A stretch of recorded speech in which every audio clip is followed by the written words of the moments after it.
Oke. Jadi dalam mengelola keuangan keluarga, yang paling utama yang harus kita perhatikan ya, tidak mesti ibu saja, ya termasuk saya dengan yang lainnya, siapapun kita pasti akan menempuh yang namanya keluarga dan pasti akan berbicara tentang uang. Nah, uang ini tentu kita akan memikirkan bagaimana cara mendapatkan uang dan bagaimana kita akan membelanjakan uang. Tapi hal yang paling penting adalah supaya bisa seimbang antara uang yang kita hasilkan baik oleh istri ataupun suami itu harus seimbang ya dengan pengeluaran atau belanja yang kita gunakan setiap hari, entah itu untuk belanja dapur, entah itu untuk belanja anak sekolah dan lain sebagainya. Nah, jadi titik tekannya adalah ibu-ibu, mari kita menghitung pendapatan kita per bulan itu kira-kira berapa. Nah, pada sesi ini ibu-ibu sekarang saya ajak untuk menghitung pendapatan kira-kira dalam sebulan itu ada 4 minggu ya. Misal dalam 1 minggu itu berapa kali ibu bekerja dan berapa upahnya per hari. Ini akan kita coba hitung. Misal kebiasaan kalau di sini ibu-ibu biasa bekerja misal sebagai buruh harian di sawah atau di ladang.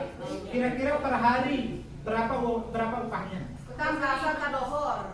30.000 sampai jam 12.30 lah maksimal ya, 30.000. Biasanya dalam seminggu ibu-ibu ini bekerja berapa hari? Kadang-kadang 2 jam. Nah, kadang-kadang 2 hari, ada 3 hari. Terus kalau bapaknya di rumah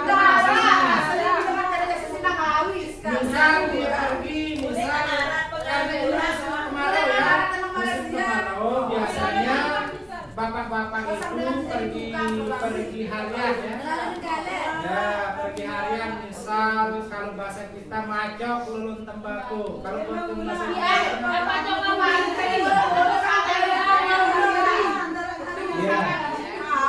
Oke, kita akan coba berhitung sekarang. Kita coba berhitung. Nanti setiap kelompok mewakili satu-satu saja ya, satu-satu. Misal seperti yang saya contohkan tadi, misal dalam seminggu itu berapa hari ibu bekerja, terus kemudian kalau dia dalam sebulan berapa kali, dihitung jumlahnya semuanya. Misal dalam sebulan itu kalau ongkosnya 30.000, bekerja 3 hari dalam seminggu berarti 3 kali 4 ya, 3 kali 4 kali 30 kali 30. Berapa jumlahnya?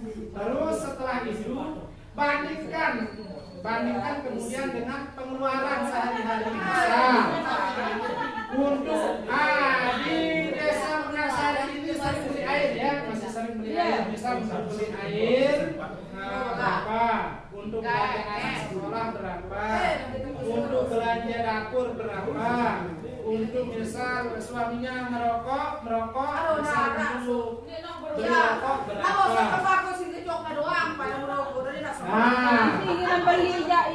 Alhamdulillah ya, kalau bapak-bapak masih mengerti kalau ada tembakau berarti kan tidak perlu beli rokok lagi ya. Nah, tapi akan sebelum kita mulai ke sana, kita baca poster dulu. Nah, ini ada poster.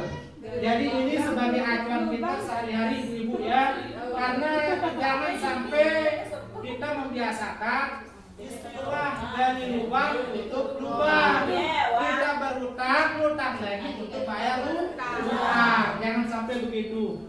Nah, dengan pengelolaan uang yang tepat, nanti diharapkan ibu-ibu bisa memaksimalkan pendapatannya dengan pengeluarannya. Dan akhirnya diharapkan nanti dari pendapatan ibu-ibu dengan suaminya itu paling tidak dalam 1 minggu, 1 bulan ibu-ibu bisa menabung. Itu harapannya. Nah, sekarang secara bergiliran setiap kelompok mewakili kelompoknya membacakan membacakan brosur ini ya, membacakan poster ini. Dari kelompok 1 dulu siapa? Ya, baca, maju.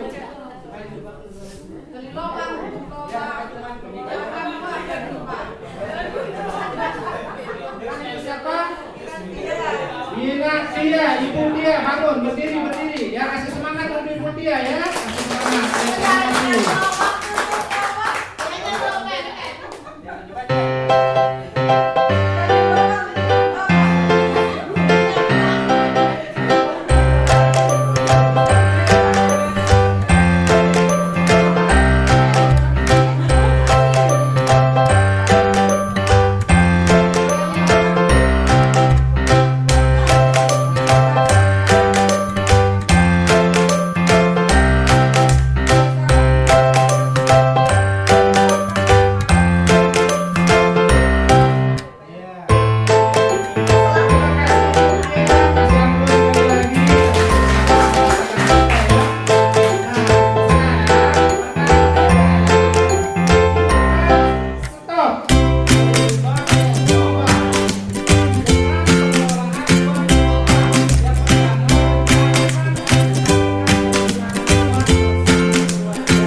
mengakibatkan dari rumah untuk rumah.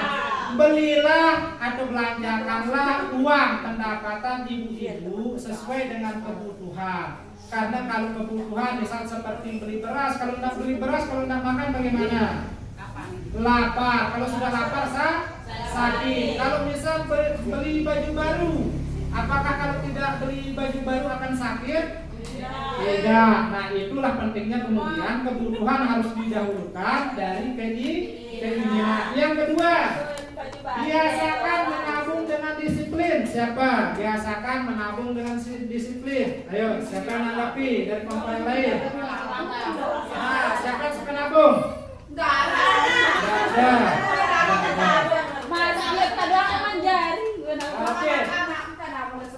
Ya, dari pendapatan ibu-ibu, usahakan sisihkan sebagian kecil rezekinya untuk menabung. Dari menabung ini diharapkan ada uang, ada tabungan yang digunakan untuk anak-anak ke depan. Yang terakhir, pertimbangkan dengan matang sebelum memutuskan berutang.